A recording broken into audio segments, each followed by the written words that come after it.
The Black Phone is directed by Scott Derrickson and stars Ethan Hawke, Mason Thames, and Madeline McGraw. After being abducted by a serial killer known as the Grabber, a 13-year-old boy starts receiving phone calls from the murderer's previous victims instructing him on how to escape his captor. So when this movie was originally supposed to be released around early February, which is not necessarily the graveyard that January is, but more or less is, I was sort of had the reaction seeing the trailer of, okay, this can either be really good or really bad. And then it was delayed to June, and then I thought to myself, this is either going to be very good or this is going to be very bad. There is no in between. There cannot be an in between. And, much to my shock, when most of the reviews for this movie came out and most of them were extremely positive, I thought, no, it can't be. It can't be that good. And then I saw it for myself, and honestly, The Black Phone is pretty good. This is actually a really well done, really creepy, really scary flick. Easily the best part about this movie is Ethan Hawke as the Grabber himself. He is terrifying in this role. There are so many layers to this mysterious character, and all of those layers are chilling. From the fact that we don't know all that much about him, to the fact that most of the time we see him, he is draped in shadow, to the multiple different mannerisms that he has throughout the film, to his ever-shifting mask changing designs as much as he changes tones. Ethan Hawke not only nailed this character, but the direction and the writing nailed how to portray him.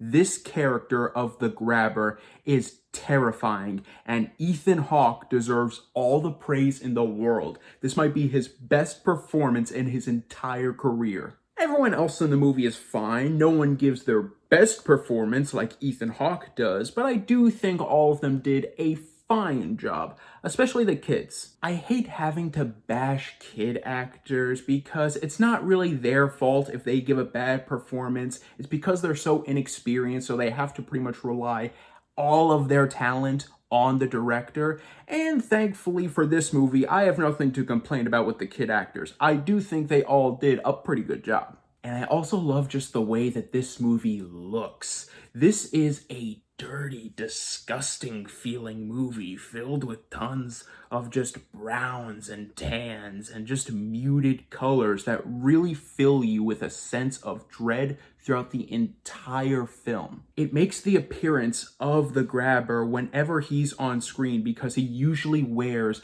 blacks and bright reds, all the more terrifying because you have no choice but to look right at him because he just doesn't blend into every other tone in the film. And the visuals when the main character is actually talking with the ghosts over the phone is so creative, and I can't help but love it. When we see the ghosts that this kid is talking to on the phone, their voices are never as clear as the main characters. They're always so grainy, like they were actually on the phone, but they're right there in front of us. I know this is probably a very easy thing to do audio effects for, but I'm sorry, I just can't help but love it. And the blocking of the ghosts around the camera and around the main kid as they're talking, and the fact that many of the ghosts, many of the times, actually copy the main kid's movements, and just the way that it's shot, it's so symmetrical, and it's just always following, and it's always a long one take. This direction and this cinematography is outstanding.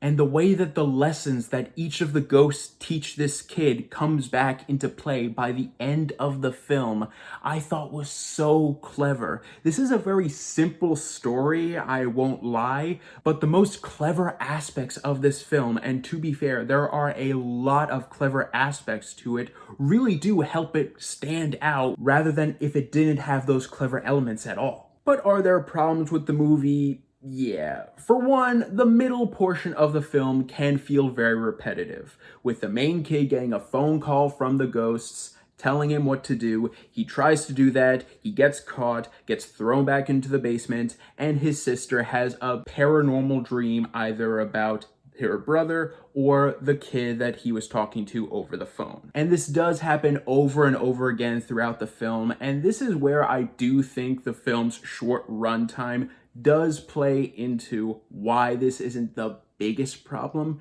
Because if this was like a 2.5 hour movie, I would have been done with the film halfway through. But because it's only like 90 minutes long or something like that, it is an easy watch. A bigger problem is just the overall tone of the film. Don't get me wrong, when this movie is scary, it is really freaking terrifying.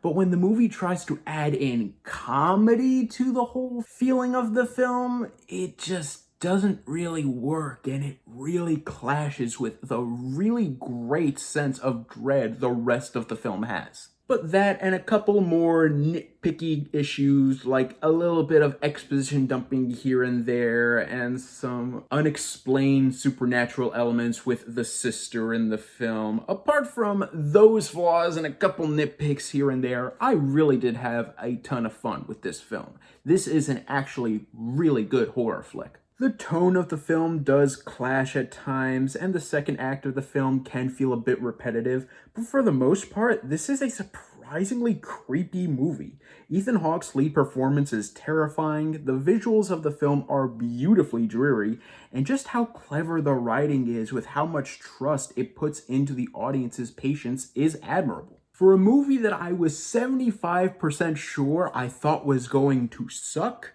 I actually ended up really liking. I'm going to give The Black Phone an A-. Well guys, thank you so much for watching, and let me know in the comments down below, would you like to see a prequel about The Grabber? Because in my opinion, I would love to see a prequel about this guy. He is such a mysterious and interesting character, I do want to know more about him. He might be one of the best horror villains of the modern day. Thank you guys so much for watching. You guys are the best. And don't forget to click subscribe and click the bell icon down below to stay up to date on all things movie, all things TV, all things nerd.